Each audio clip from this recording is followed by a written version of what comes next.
आपके अपने YouTube channel union study point पर हम 10 चैप्टर विद्युत धारा इलेक्ट्रिक करंट के बारे में। इससे पहले वाले वीडियो में हमने पढ़ा था समांतर क्रम और श्रेणी क्रम के जो सूत्र होते हैं उनका सत्यापन किया था और उसके कुछ एग्जाम्पल थे वो भी हमने सोल्व किए थे। आज हम पढ़ते हैं विद्युत शक्ति विद्युत धारा का तापीय प्रभाव।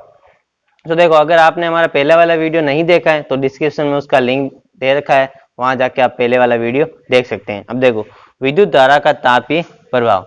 विद्युत धारा का तापीय प्रभाव, जैसे कि हम जो घर में पंखा यूज में लेते हैं, कूलर यूज में लेते हैं, उसमें हम विद्युत धारा देते हैं। जब पंखा चलाते हैं तो पंखा चलाते तो वो चलते चलते गर्म हो जाता है।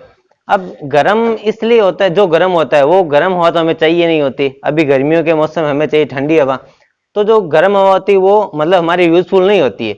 तो जो उष्मा निकलती है वो वेस्ट होती है, मतलब वो फालतू में खर्च होती है। और जैसे फ्रिज चलाते हैं तो फ्रिज चलाते तो वो अंदर से ठंडा होता है और बाहर से गर्म रहता है। तो हम अगर रूम में लगाया हुआ रहेगा तो वो रूम पूरा गर्म रहेगा जहाँ पे फ्रिज रहेगा। अब जैसे इसका जो ये तो जो हो गए जो फालतू में खर्च होती है ऊर्जा। अब कुछ यूजफुल तरीके भी होते हैं, जैसे हीटर होते हैं। अब हीटर का हम जो सर्दियों में यूज लेते हैं तो उसमें जो स्प्रिंग लगाते हैं तो उसको हम ज्यादा प्रतिरोध, मतलब ये जो उष्मा वेस्ट होती है ज्यादा, जितना ज्यादा प्रतिरोध होगा उतना ही ज्यादा उष्मा निकलेगी। तो हीटर है, अब हीटर में हम ज्यादा प्रतिरोध करेंगे, बढ़ाएंगे प्रतिरोध, तो उसमें ज्यादा उष्मा निकलेगी। एक हीटर हो गया और एक इस्त्री हो गई जो प्रेस करते हैं हम वो, और एक ओवन हो गया जिससे खाना गर्म करते हैं, एक वो हो गया।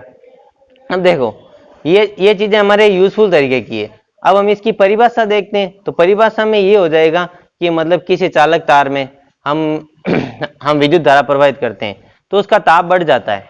तो ताप बढ़ जाता है तो उसमें कुछ ऊर्जा का उष्मा के रूप में क्षय होता है, मतलब क्षय मतलब उष्मा के रूप में खर्च हो जाती है। तो इसे ही ऊर्जा का, विद्युत धारा का उष्मा प्रभाव कहते हैं। अब इसकी परिभाषा देखते हैं। हाँ देखो, अब देखते हैं हम विद्युत धारा का तापीय प्रभाव की परिभाषा। परिभाषा में जब किसी चालक तार में विद्युत धारा प्रवाहित की जाती है तो उस चालक तार में ताप बढ़ जाता है जिससे कुछ ऊर्जा का उष्मा के रूप में क्षय होता है। क्षय मतलब खर्च होती है उष्मा के रूप में, और इसे ही विद्युत धारा का तापीय प्रभाव कहते हैं। अभी हमने एग्जाम्पल देखा ही था पंखे का, कूलर का, फालतू में खर्च होती है। जैसे कि कोई मोटर चलती है तो वो गर्म होती है। अब देखो, जब मतलब जो शॉर्ट सर्किट वगैरह होते हैं तो उसमें क्या है कि कोई चीज ज्यादा लोड की होती है, मतलब ज्यादा वोल्टेज की होती है और तार कमजोर होता है, तो जितनी ज्यादा हम चलाएंगे तो वो तार गर्म होंगे। तार गर्म होंगे तो जो ऊपर जो उसके प्रतिरोधक लगाया हुआ रहता है, एक जो बाहर रहता है जो रबर का रहता है, वो पहले जल के खत्म हो जाता है, उसके बाद में वो शॉर्ट सर्किट हो जाता है। वो इस कारण होता है क्योंकि कोई चीज जब ज्यादा चलती है और जो तार होता है वो नॉर्मल होता है, इस वजह से। अब देखो, इसका कुछ उपयोग भी होता है, उपयोग देख लेते हैं।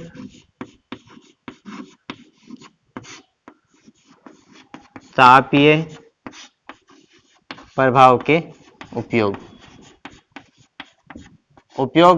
एक तो आपके हो गया हीटर,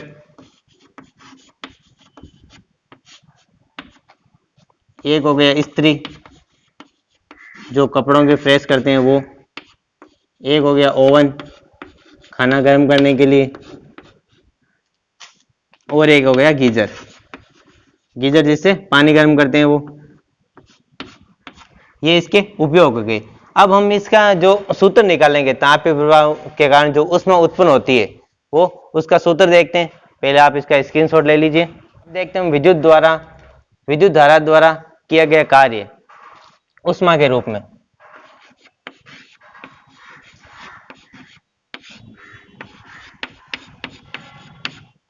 विद्युत धारा द्वारा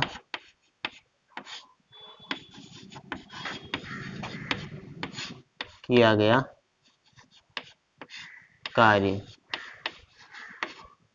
कार्य को किससे लिखते हैं हम?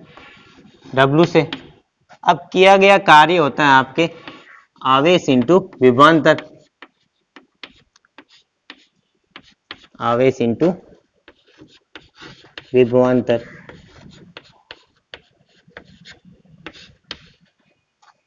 आवेश का मात्रक कूलाम होता है और विभवांतर का वोल्ट होता है। तो आवेश को लिखते हैं Q से और विभवांतर को V से। ये हो गया।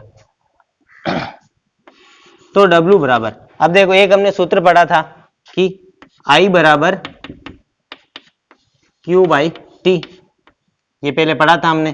तो इसमें देखो अब इसमें से हमें मान किसका किसका आएगा, इसमें Q आ रखा है तो Q का मान लिखेंगे। तो अब देखो तो इसको वजह गुणा कर लेंगे, तो ये हो गया Q बराबर आई टी। अब यहां से हम Q का मान इसमें लिख देंगे, तो ये हो गया आई टी इंटू वी, तो ये हो गया W बराबर वी आई टी, एक ये हो गया। अब देखो अब हमें यहां से मान निकालना है V का, तो ओम के नियम से देखेंगे।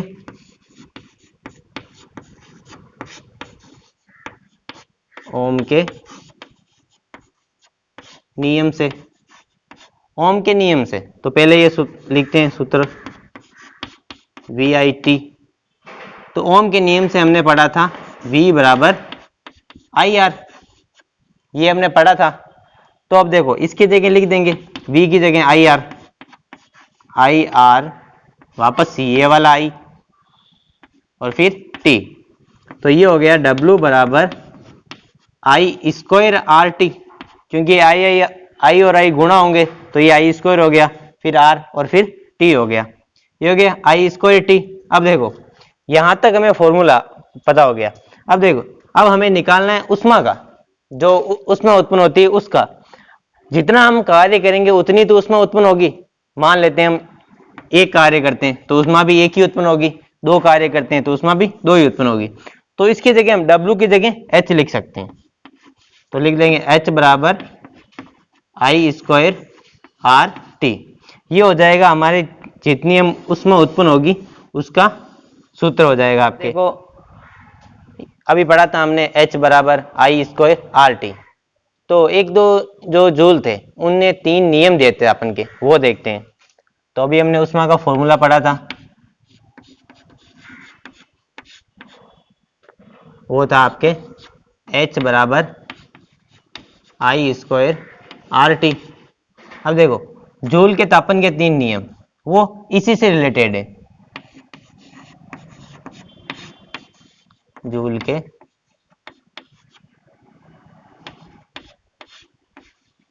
तापन के नियम।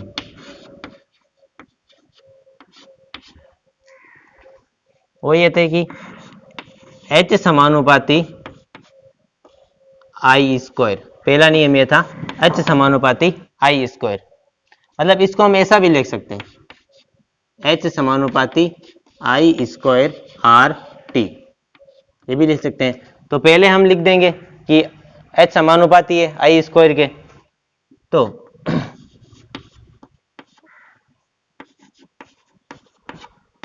उत्पन्न उष्मा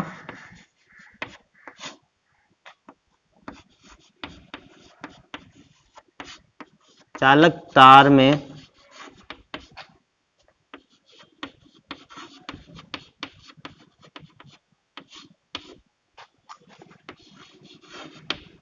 प्रतिरोध में विद्युत धारा के समानुपाती होती है, विद्युत धारा के वर्ग के, विद्युत धारा के वर्ग के समानुपाती होती है। पहला नियम तो ये हो गया, समानुपाती होती है। दूसरा नियम ये है कि जो H है वो R प्रतिरोध के समानुपाती होता है, H समानुपाती R, उत्पन्न उष्मा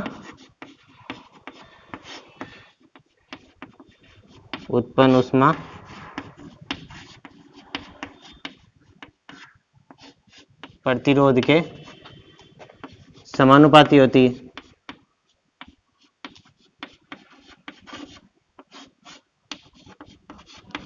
समानुपाती होती है, ये दो नियम हो गए। अब तीसरा समय आज समानुपाती T, तो इसमें लिख देंगे उत्पन्न उष्मा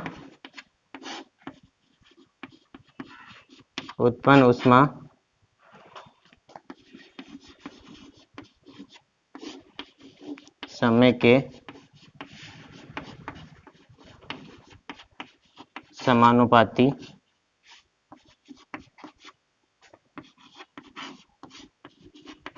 होती है। देखो इस नियम से हम ये समझते हैं कि मतलब जितनी विद्युत धारा होगी, जितनी विद्युत धारा होगी उससे उसका जब रूट करेंगे तो उसके बराबर उत्पन्न ऊष्मा होगी।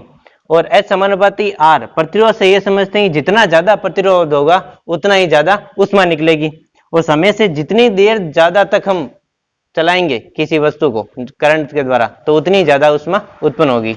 अब आप इसका स्क्रीनशॉट ले लीजिए। हाँ, आपने स्क्रीनशॉट ले लिया होगा। अब देखते हैं हम विद्युत शक्ति, विद्युत शक्ति के बारे में। विद्युत शक्ति मतलब जो विद्युत द्वारा कार्य करने की दर को विद्युत शक्ति कहते हैं। वैसे नॉर्मल शक्ति वो होती है जो कार्य करने की दर होती है, वो शक्ति कहलाती है। तो विद्युत शक्ति की परिभाषा हो जाएगी विद्युत द्वारा कार्य करने की दर विद्युत शक्ति कहलाती है। तो इसको परिभाषा लिख लेते हैं।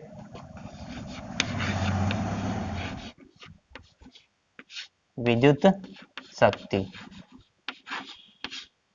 परिभाषा हो जाएगी आपके विद्युत द्वारा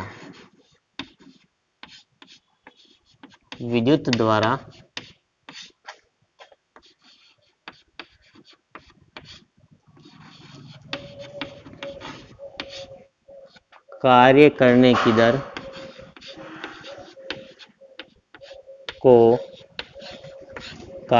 की दर को विद्युत शक्ति कहते हैं। विद्युत शक्ति कहते हैं, विद्युत शक्ति कहते हैं। अब देखो विद्युत शक्ति के फॉर्मूले के बारे में बात करते हैं। तो विद्युत शक्ति का फॉर्मूला हो जाएगा आपके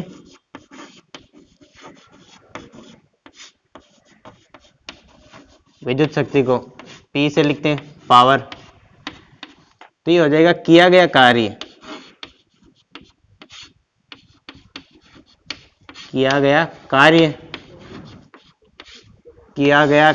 बट्टा समय। और शक्ति का फॉर्मूला भी यही होता है किया गया कार्य बट्टा समय, क्योंकि कार्य करने की दर ही तो होती है और इसमें विद्युत द्वारा कार्य किया जाता है। तो अब देखो यहां से हम लिखते हैं किया गया कार्य को W से करते हैं और समय को T से। तो अभी हमने जस्ट पहले पढ़ा था कि W बराबर क्या लिखा था हमने, VIT, ऐसा हमने पढ़ा था अभी उष्मा का जब फॉर्मूला लिखा था तब। तो हम W पर यहाँ पर W का मान रख देंगे, तो ये हो जाएगा आपके VIT अपॉन T। तो ये T से ये T कैंसिल हो गया, तो एक फॉर्मूला तो बन गया हमारे यहाँ पे VI, एक फॉर्मूला ये बन गया। अब एक और फॉर्मूला निकालते हैं। ये तो जब फॉर्मूला यूज में लेना है जब आपके विभवांतर दे रखा और विद्युत धारा दे रखी और आपको विद्युत शक्ति निकालनी हो। अब दूसरा फॉर्मूला देखते हैं ओम के नियम से। ओम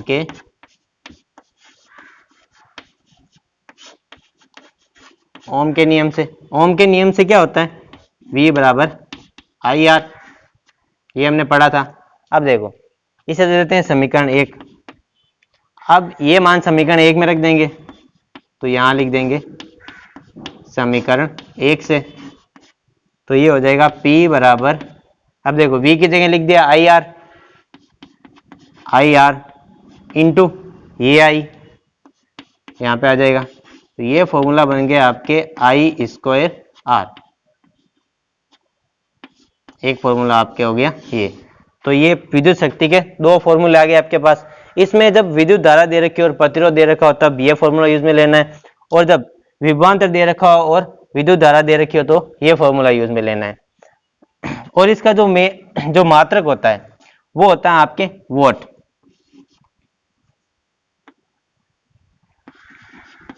यहां पे लिख लो इसका मात्रक वोट। अब देखो वोट इसका सबसे छोटा मात्रक है, लिख लेना सबसे छोटा मात्रक वोट विद्युत शक्ति का, सबसे छोटा मात्रक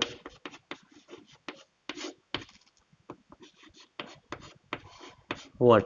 अब इससे बड़े भी मात्रक होते हैं जैसे किलोवोट, मेगावोट, अश्व शक्ति, वो भी देख लेते हैं।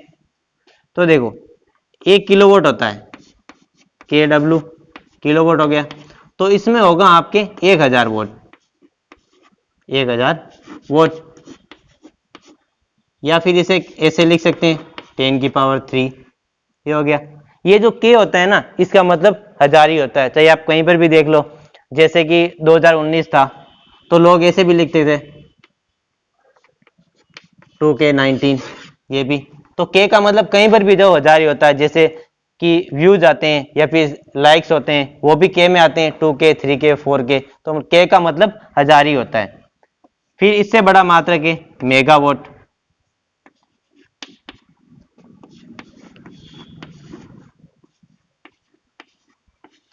ये होता है 10 लाख, और इसको लिखते हैं 10⁻6। एक होता है हॉर्स पावर, HP, अश्व शक्ति, तो इसमें होता है आपके 746 वोट। एक हॉर्स पावर में 746 वोट होते हैं। अब आप इसका स्क्रीनशॉट ले लीजिए। हाँ, अब देखो, अब आगे पढ़ते हैं। एक और फॉर्मूला है आपके विद्युत शक्ति का। विद्युत ऊर्जा मतलब जो विद्युत शक्ति होती है, नोट कर लेना आप। विद्युत ऊर्जा है वो विद्युत शक्ति और टाइम, विद्युत शक्ति T व टाइम, समय T के गुणनफल के बराबर होती है। गुणनफल के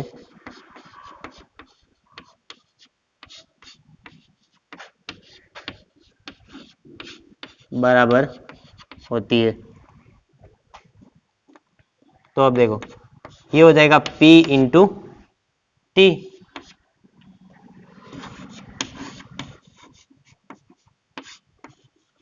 विद्युत ऊर्जा बराबर।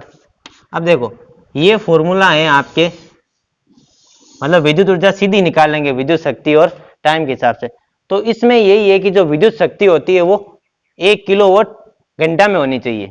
क्या होनी चाहिए? किलोवाट घंटा में, किलोवाट घंटा में। अब देखो, ये क्या होता है, ये इसे हम सामान्य बोलचाल की भाषा में कहते हैं यूनिट। जब हम हमारे जो बिजली का बिल आता है वो यूनिट में आता है, मतलब यूनिट में आता है। यही होता है 1 किलोवाट घंटा, मतलब 1 यूनिट बराबर 1 किलोवाट घंटा। अब देखो, अब इसमें हम देखते हैं कि 1 किलोवाट घंटा में जूल कितने होते हैं। तो देखो, लिखते हैं 1 किलोवाट घंटा। तो इस K का मतलब क्या बताया था? 1000, तो ये लिख दिया 1000। अब हम वोट का तो वोट ही लिखेंगे, ये लिख दिया वोट। अब टाइम किस में लेते हैं हम? सेकंड में। तो ये 1 घंटा है, तो 1 घंटे में सेकंड कितने होंगे? 60 इंटू 60, 60 मिनट होते हैं, तो मिनट में हो गया। फिर और 60 से गुणा किया तो ये सेकंड हो गया, इसके पीछे लिख दिया सेकंड। देखो, 1 किलो वोट घंटा, ये कितना हो गया? 36 इंटू 10⁵ वोट इंटू सेकेंड, ये हो गया। अब देखो, पहले तो इसको ऐसे लिख दिया 36 इंटू 10⁵। फिर देखो, वोट क्या होता है? वोट होता है आपके जूल बट्टा सेकंड। यहाँ पे लिख देना वोट इक्वल्स टू जूल बट्टा सेकंड। तो यहाँ पे लिख देंगे जूल बट्टा सेकंड, और हमारे यहाँ पे गुणा में सेकंड है, तो ये सेकंड। फिर ये सेकंड से ये सेकंड कैंसिल हो जाएगा, पीछे जूल बचा। अब देखो, अब यहाँ पे अगर इसको 36 को इधर पॉइंट 1 करें, मतलब अभी पॉइंट यहाँ पे है, क्योंकि ये से लिख देते हैं हम 0 0 0, तो कोई फर्क नहीं पड़ता है, 36 ही होंगे। अब ये पॉइंट अगर हम इधर बढ़ाएं 3.6 करें, फिर इंटू 10 भी तो लिख सकते हैं, कोई फर्क नहीं पड़ा, क्योंकि वापस गुणा होगा तो वापस 36 हो जाएंगे। इसी प्रकार यहाँ करेंगे, यहाँ कर दिया 3.6 इंटू 10 5, ये हो गया। फिर हो गया 3.6 इंटू, अब देखो 10⁵ और 10 की पावर यहाँ पे कुछ नहीं है तो एक होती है, एक होती है, तो ये दोनों मिल जाएगी, तो ये हो जाएगी 10 की पावर 6 और ये हो जाएगा जूल।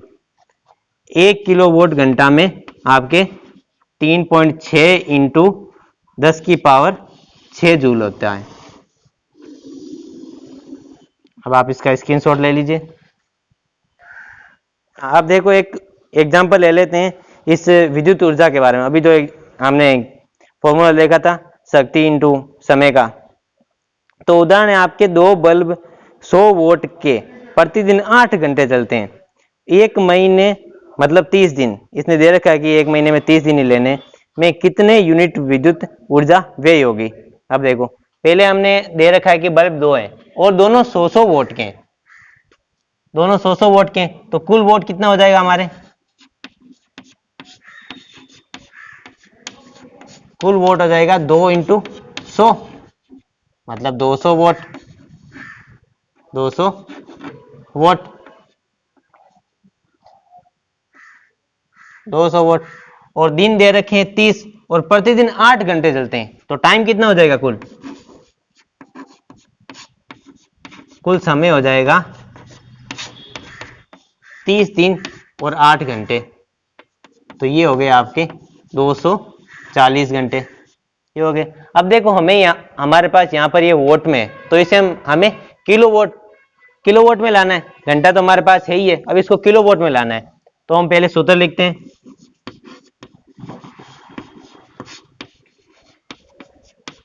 विद्युत ऊर्जा का व्यय, ठीक है। तो सूत्र क्या था हमारे, विद्युत शक्ति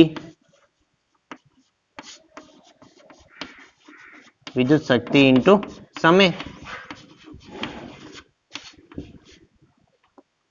यही था विद्युत शक्ति इंटू समय। अब विद्युत शक्ति हमारे पास कितनी, 200 वोट है। अब ये देखो ये हमारे पास 200 वोट है, अब इसको किलोवाट में बदलना है। घंटे 240 है, किलोवाट में बदलने के लिए हम इसमें 1000 का भाग देंगे, क्योंकि के का मतलब क्या बताया था, 1000, तो हम इसमें 1000 का भाग दे देंगे। तो देखो ये 1 0 से 1 0, इससे ये और इससे ये, तो ये हो जाएगा आपके 48 यूनिट, 48 यूनिट, मतलब आपके 30 दिन में 48 यूनिट विद्युत ऊर्जा खर्च होगी। तो अब आपके बुक के एग्जाम्पल नंबर 7 के बारे में देखते हैं कि ये कह रहा है कि 10 वोल्ट के संचायक सेल में 50 ओम की नाइक्रोम की प्रतिरोध कुंडली को जोड़कर 1 घंटे तक धारा प्रवाहित की जाती है, तो कुंडली में उत्पन्न ऊष्मा का मान ज्ञात करो। अब देखो उत्पन्न ऊष्मा का मान ज्ञात करो। अब पहले हम देखते हैं कि ऊष्मा का फॉर्मूला क्या होता है। ऊष्मा का फॉर्मूला अभी हमने पढ़ा था, ये होता है H बराबर I स्क्वायर आर टी। अब देखो हमें क्वेश्चन में दे क्या क्या रखा है, क्वेश्चन में दे रखा है एक तो आपके 10 वोल्ट मतलब V का मान दे रखा है, V बराबर यहाँ पे लिख लेंगे, दिया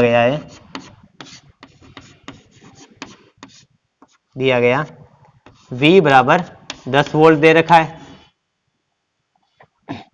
V बराबर 10 दे रखा है। उसके बाद में दे रखा है 50 ओम। अब हमें पता होना चाहिए कि ओम किसका मात्रक है, प्रतिरोध का मात्रक है, तो मतलब हमें R का मान दे रखा है, R का मान दे रखा है 50 ओम। तो हमें इससे समझना है कि ओम उसमें केवल दे रखा है कि 50 ओम है, तो हमें समझना है कि वो प्रतिरोध है 50 ओम, ठीक है। और फिर टाइम दे रखा है T दे रखा है 1 घंटा। अब इस 1 घंटे को हमें सेकंड में बदलना है, तो 1 मिनट में 60 सेकंड होते हैं, तो पहले इसको मिनट में बदलेंगे, तो मिनट में बदलेंगे तो 1 घंटे में कितने होते हैं, 60 मिनट। अब 60 मिनट को फिर सेकंड में बदलना है, तो फिर 1 मिनट में 60 सेकंड होते हैं, तो इसको 60 से और गुणा कर देंगे, तो ये हो जाएगा आपके T बराबर 3600 सेकंड, 3600 सेकंड, और ये 10 वोल्ट।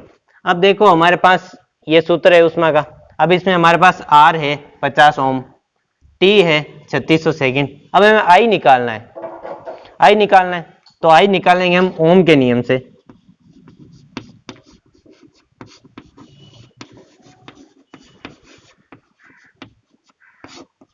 ओम के नियम से तो आई बराबर होता है V अपॉन R।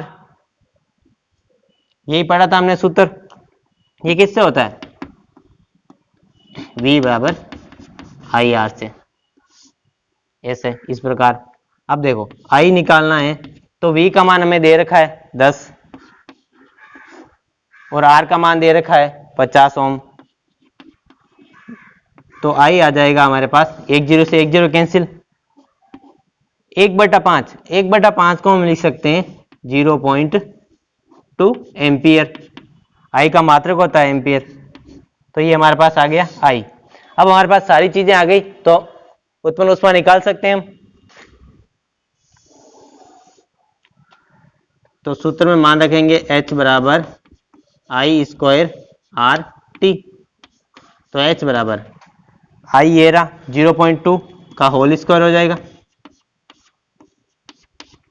आर आपके 50 ओम है इंटू 50 और फिर टी है, टी हो जाएगा आपके 3600। तो ये हो जाएगा। अब देखो 0.2 का स्क्वायर तो ये हो जाएगा 0.04 इंटू 50 इंटू 3600। ठीक है। अब देखो ये हो गया 0 पॉइंट। अब यहां से पॉइंट हटाएंगे, यहां से पॉइंट हटाएंगे तो नीचे 2 जीरो आ जाएंगे, क्योंकि पॉइंट कहां पे? ये दो संख्या के बाद में इधर पॉइंट है, तो यहां से पॉइंट हटाएंगे तो नीचे 2 जीरो आ जाएंगे। जितनी संख्या के बाद में पॉइंट होता है उतना ही नीचे जीरो आते हैं। इंटू कर देंगे 50 इंटू 3600। तो ये 2 जीरो से ये 2 जीरो गए। अब देखो ये कितने हो गए? 50 इंटू 4 200 इंटू 36। तो ये हो गए 7200। H बराबर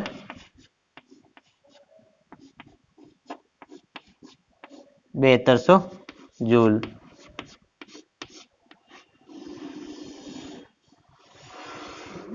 ये हो गया आपका इसका आंसर। देखो एग्जांपल नंबर देखते हैं 8। किसी विद्युत बल्ब को 220 वोल्ट के स्रोत से जोड़ने पर उसमें प्रवाहित धारा 0.5 एम्पियर है, तो बल्ब की शक्ति ज्ञात कीजिए। मतलब विद्युत शक्ति ज्ञात करनी है हमें। तो हमें पहले दे रखा है V का मान दे रखा है वोल्ट। पहले विद्युत शक्ति का फॉर्मूला लिख लेते हैं। विद्युत शक्ति पावर P। तो ये हो जाएगा आपके V इंटू आई। अब हमें दे क्या रखा है? V का मान दे रखा है V बराबर 220 वोल्ट और I का मान भी दे रखा है 0.5 एम्पियर। ये भी दे रखा है। तो देखो हम सीधा फॉर्मूला में मान रख देंगे। फिर हो जाएगा P बराबर 220 इंटू 0.5 एम्पियर। तो ये देखो फिर यहाँ से हम वही प्रोसेस करेंगे। एक यहाँ से पॉइंट हटाया, नीचे 10 हो गया, फिर 10 से 10 कैंसिल हो गया, फिर हो गया 22 इंटू 5। तो ये हो गया आपके 110 वोट। विद्युत शक्ति का मात्रक क्या बताया था? वोट। तो ये हो गया 110 वोट। ये इसका हो गया आपके आंसर। स्क्रीनशॉट ले लीजिए आप इसका।